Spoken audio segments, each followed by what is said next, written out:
I know the iPhone 17 just launched a month or so ago, but Apple is already deep into testing colours for the iPhone 18 Pro.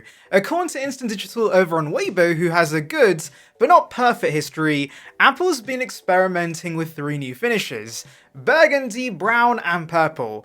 Now, the leaker has followed up this report by saying Apple is only expected to move forwards with one of these three finishes. Instant Digital has nailed things before, like the yellow iPhone 14 and even the titanium Milanese Loop for the Apple Watch Ultra 2. So this isn't coming from a random account posting blurry renders at 3 AM.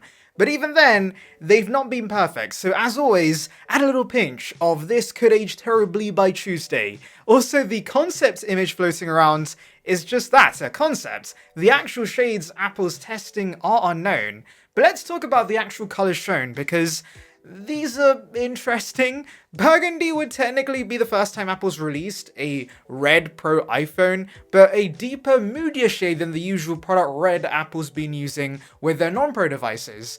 I would actually love to see this. It very much fits the Pro aesthetic and looks very classy. Purple would be a full circle moment given the iPhone 14 Pro had deep purple, but I'm actually not sure about this shade that's being shown in the concept image. It just looks a little cheap to me, but who knows? Apple gave us the super bright cosmic orange this year, so maybe we are going to get Teletubbies purple.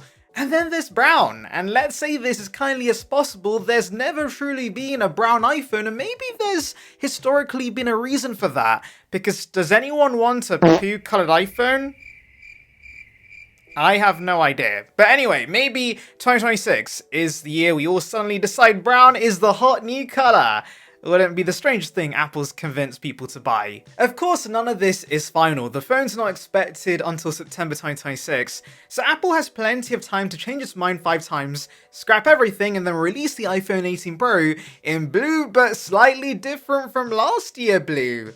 So yeah, let's see how this goes. And to add more chaos, we don't know if the colours we saw with the iPhone 17 Pro are going to stick around. Realistically, Apple loves a yearly exclusive colour, so whatever they pick, burgundy, brown or purple, that's going to be the star of the show. Cosmic orange I reckon will go, because that seems to be the halo shade for the iPhone 17 Pro, just like deep purple and Sierra blue was on the iPhone 14 and 13 Pro series. Deep blue I'm hoping gets replaced by a proper black option or at least a grey, and silver likely is going to stay because that's a neutral colour. I also wonder if gold will come back to the Pro line.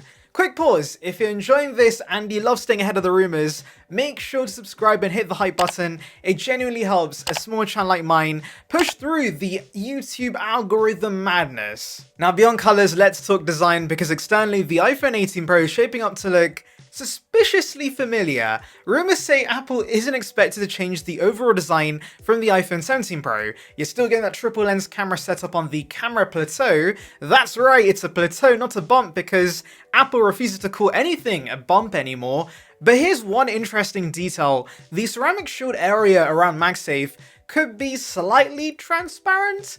And I love how vague that is, because slightly transparent could mean anything. Is it frosted? Is it smoky? Is it see-through enough to spot fingerprints you didn't realize you had?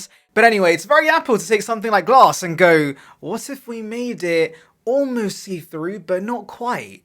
Oh my god, it's liquid glass on the back of the phone. What Apple should do, in my opinion though, is colour match the glass with the rest of the body, because I'm not a fan of the two-tone finish. Sizing isn't changing either. We're looking at the same 6.3 inch and 6.9 inch displays. Apple found their sweet spot and now they're not moving.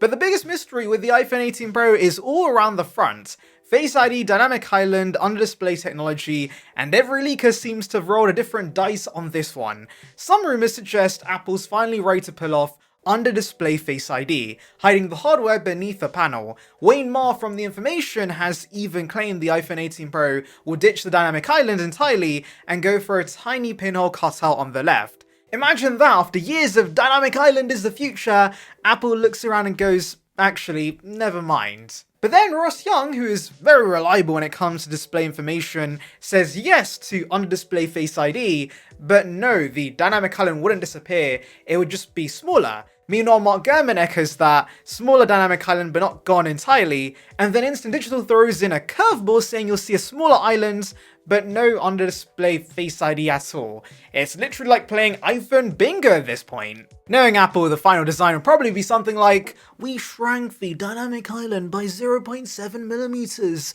You're welcome." But honestly, even that would annoy a portion of the internet and delight another, so mission accomplished, I guess. Cameras though, this is where things actually might get interesting. Multiple reports now say the main camera might feature variable aperture, giving users more manual control over how much light hits a sensor. That means better exposure control, more depth of field flexibility, and if we're being honest, more opportunities for Apple to show dramatic camera comparisons in keynote videos featuring some random models staring deeply into the distance for no reason. On top of that, at least one of the new models could get Samsung's new 3-layer stacked image sensor.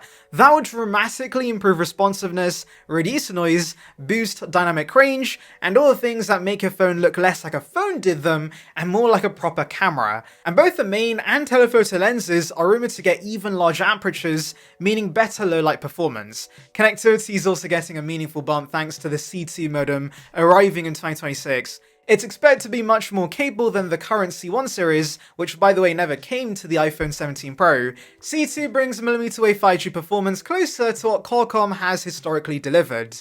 Apple present this as though it's magic, but realistically it's just them finally catching up to the modems they're replacing. Still, faster 5G is faster 5G, so I'll take it. Now let's get into the chipset because Apple's about to go big. The iPhone 18 Pro is expected to debut the A20 chipset, well, the A20 Pro to be specific, built on TSMC's 2nm process. That's a huge leap from 3nm. We're talking potentially 15% faster performance and up to 30% better efficiency, so you can now load Candy Crush Saga slightly faster. But jokes aside, with Apple Intelligence becoming a bigger part of iOS and smarter Siri launching early next year, these performance upgrades are going to tie hand in hand with Apple Intelligence and making that experience better. The A20 family is expected to use TSMC's WMCM packaging, which basically means the RAM sits directly on the same wafer as a CPU, GPU, and neural engine. In simple terms, less travel distance for data, faster processing, better battery life, and hopefully more room inside the phone for other components, like an even bigger battery. But knowing Apple, they'll probably just give us the same capacity and say, efficiency improvements mean you don't need more. Classic. If we don't see bigger batteries though, I hope we do get eSIM iPhones in more countries because I'm done with a physical SIM tray. Give me that 5,000 mAh iPhone those Americans get. But there is a twist. These 2nm chipsets are apparently at least 50% more expensive to manufacture than the 3nm ones, so more rumors say Apple might reserve the full 2nm A20 Pro chipset for the Pro models only, meanwhile the regular iPhone 18 gets a standard A20 that's probably 3nm. Others say both will get 2nm but with different performance tiers, and realistically I think that's what Apple's going to do. Apple loves that extra segmentation, and right now we do have A19 Pro and the regular A19, but they're both based on the same nanometer process. By the way, for those worrying that we could see price increases as a result of these more expensive chipsets, I don't think so, considering the iPhone 17 Pro just went up to $1099, so I don't think Apple could get away with another cheeky price increase. Overall, the iPhone 18 Pro looks like it's shaping up to be an interesting mix of same design, new internals, with the expected processor upgrades, potentially major camera upgrades, a questionable but gorgeous new colour, hopefully that burgundy is the one that Apple goes with, and whatever ends up happening with the dynamic island. Apple still has plenty of time to change course, but right now the pieces are pointing to a fairly solid upgrade year, especially if under-display Face ID does make it. Either way, I'm keeping an eye on all the rumours and leaks as they come in, so if you enjoy staying ahead of the curve, don't forget to subscribe and hit the hype button. It genuinely helps my small channel more than you'd think, and we've got a lot more coming as the iPhone 18 rumours heat up. Thanks for watching.